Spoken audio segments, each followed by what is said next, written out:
Hey, I'm still here on the river today. We're getting ready to leave. We just checked out, and I found out that a very, very good, close personal friend of mine has a follow-up doctor's appointment tomorrow, which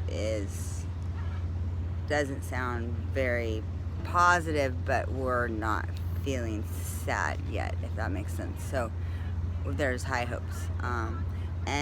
So I'm gonna take this day to use to study some more and just check the laws and the regulations and rules and things like that that they have as far as the states for child, I guess, sharing goes.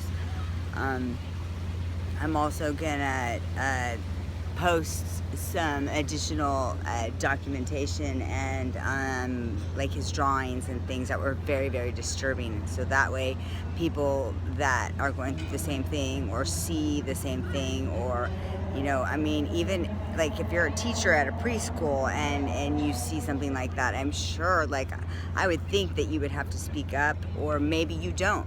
I'd like to know this. I'm also curious because there is a group nearby here, and I will not name names, but they're very well known and they do ride-alongs with the police. They kicked me out of their so-called shelter, like their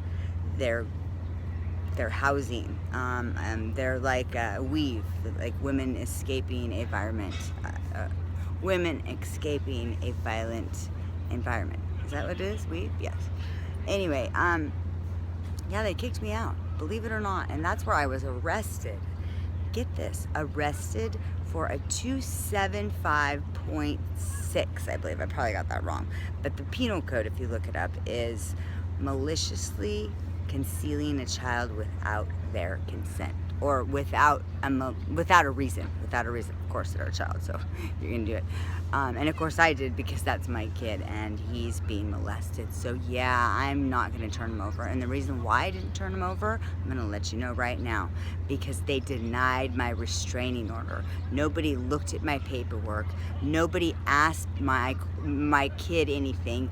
My kid comes to me at 4 years old and says, "Mommy," and starts talking about magic white pee-pee and a big thumb that grows really big and throws up and dies, and it goes in his tummy.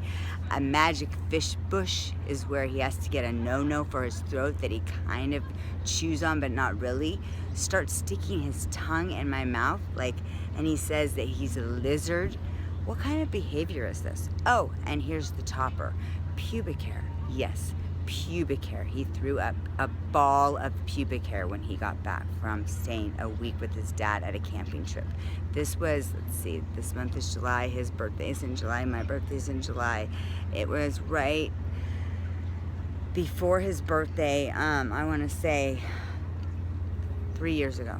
So this has been going on. So yeah, right away when he threw up the pubic hair, I said, "Honey, you know what, does this happen to you a lot?" And he says, "Yeah, Dad makes us special shakes with special weeds in them." And I said, "Special weeds? Wow, where does he get the special weeds from?" And he pointed.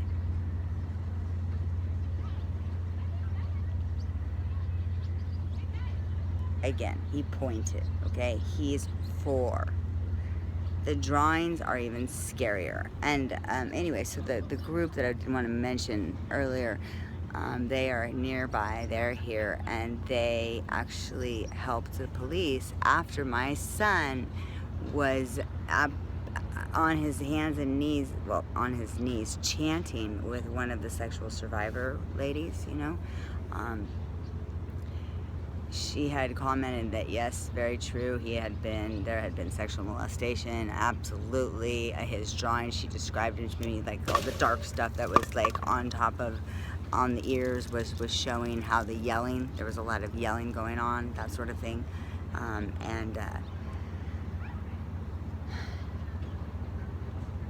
They were on their knees chanting back and forth, and she confirmed exactly what I knew all this time, that he had been molested. Of course he's been molested.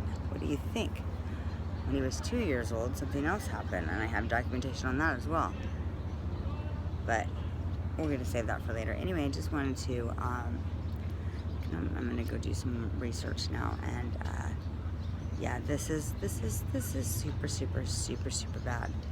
And I really, really want people to know that you need to talk about it. Like, if your son or daughter comes to you and they talk to you about it, if you see any kind of behavior that is not okay, like, don't go to the law enforcement, even though that's what they tell you to do, because they'll end up locking you up.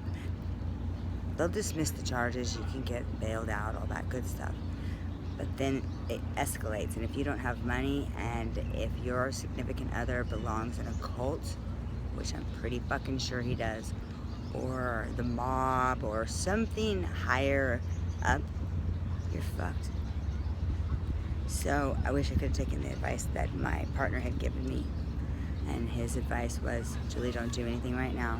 Get a private investigator, wait about 6 months, and then you'll have enough evidence. Are you kidding me? When they told me I needed to turn him back over after that, do you think I'm just gonna hand my kid over there? When my little 4-year-old came to me and said, Mommy, please protect me, I promised him, I made him a promise that I will keep, that I tried to keep. The cops were at my door, like within an hour, the second time I disobeyed a court order from a commissioner that is nearby, who doesn't fucking look at the paperwork, by the way. Yeah, it's corrupt. We're here in Sacramento, where it's corrupt. Yep. Alright, I'm out.